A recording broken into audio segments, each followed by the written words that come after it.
In this video, we're going to talk about why the A7RV might be a camera you want to consider for video as well as photo, for a few reasons. I just got back from the Sony Creative Space event in New York City, and while consuming a lot of pizza,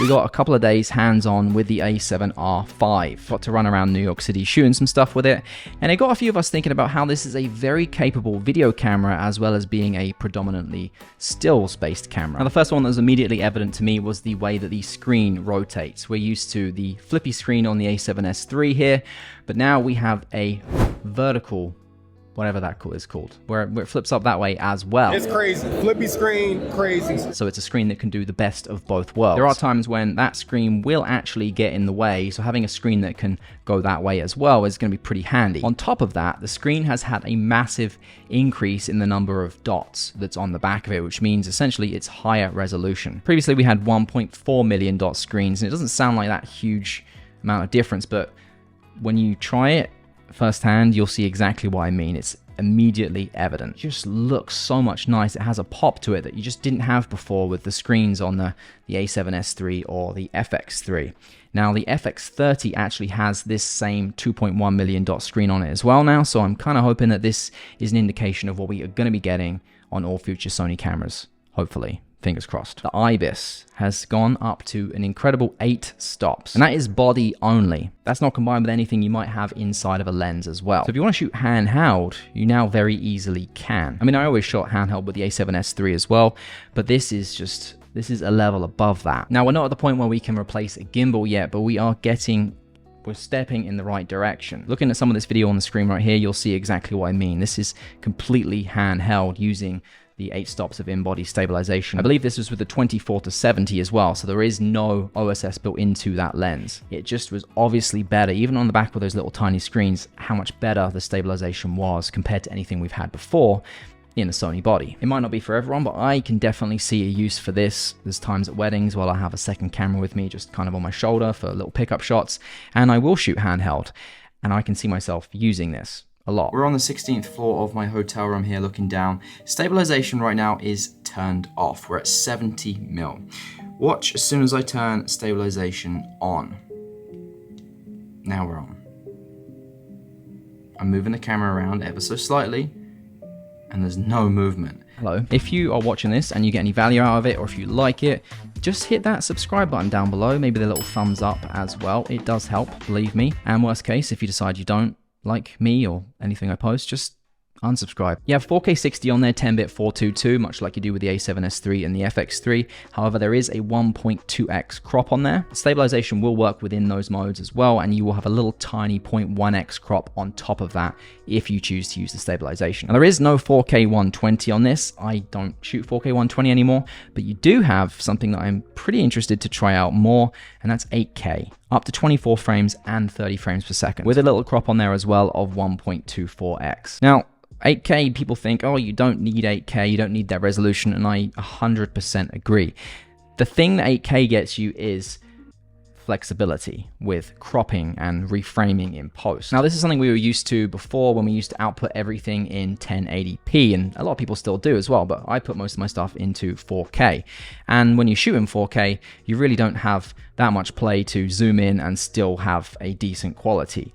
If you shoot in 8K, for a shot like this, I can now crop in substantially and still have 4K quality. So what that means is for a talking head shot like this, you could potentially have what looks like 2 separate angles at 4K when it's actually just one wide shot like this. And if you are still outputting to 1080p, then you can do a lot more. Also bear in mind that vertical content, at least for me, is now a huge part of my workflow. It's a lot of what I shoot.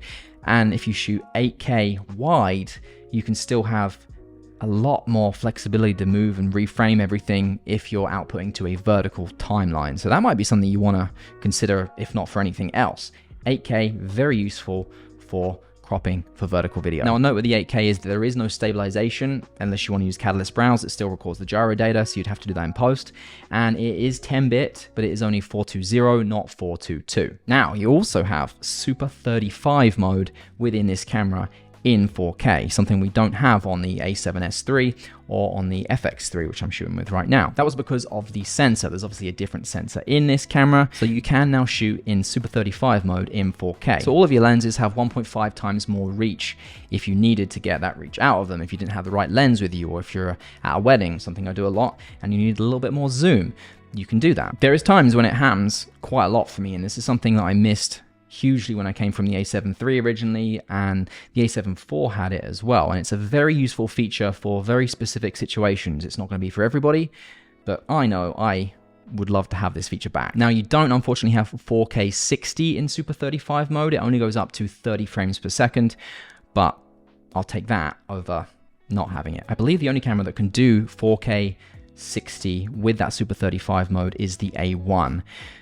But that is like $2,000, $2,500 more than what the A7RV costs. Now, in the new chip within the A7RV, there is a lot of AI going on when it comes to the autofocus. Sony has implemented a bunch of things which makes it way more accurate for birds, animals, cars, like all kinds of things. But there's also this really cool feature you can do, which is a way of registering faces. So I've personally had it happen to me where I'm shooting a wedding and you've got that shot up there of the bride and the groom, and it doesn't really know who to focus on. You tap on the one and it does stay locked on there, but it might jump to the other person's face.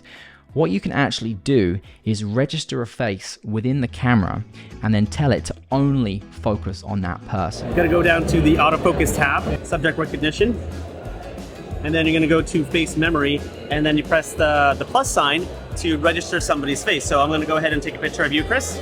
So now your face is registered. You can register up to 7 faces, and then if you want to select one subject, just tap on that person and it'll track them the entire time. So it's now recognized Sydney's face, so if anyone walks in front of the frame now, it should just stay focused on Sydney's face. So if any of you can come closer, it's white box on Sydney's face still. So this is going to be super beneficial for weddings. That's pretty cool. You guys are crazy. I feel like this is the beginning of something that we're going to start to see Sony do more and more of. And I really would expect to see a lot of software updates within this camera and this kind of functionality to be in all of the Sony cameras moving forwards, because, I mean, it's been going on forever now on the iPhone. It's only a matter of time before we get that computational AI side of things within our mirrorless cameras as well. So I'm happy to see what Sony is experimenting with and trying out here. In case you're wondering, yes, you still have S-Log3, yes, you have S-Cinetone. You've got your dedicated modes for photo and video, just like the A7 IV. You can flick that switch there and go between both, have custom settings for each one. So if you're shooting in log and then you go to photos, it doesn't take the log settings, and then you're shooting your photos in log. You can separate those out. You got the new FX3, FX30 style menus, which are very welcome. You don't have Cine EI. I mean, kind of for obvious reasons, really. That would really take away from some of Sony's other cameras. But you do have the focus mapping and focus breathing compensation on there from the A7 IV. Everything you had with the A7S III and the FX3 in terms of codecs, you have on the A7RV. Now, the big thing to be aware of here is the ISO performance. You have dual base ISOs on this camera of 800 and 2500. That's not like on the A7S III where it's 800 and then 12,800 or 640 and 12,800 on the FX3. Based off what I've seen, low light performance up to 12,800 is going to be similar to what you get with the A7 IV.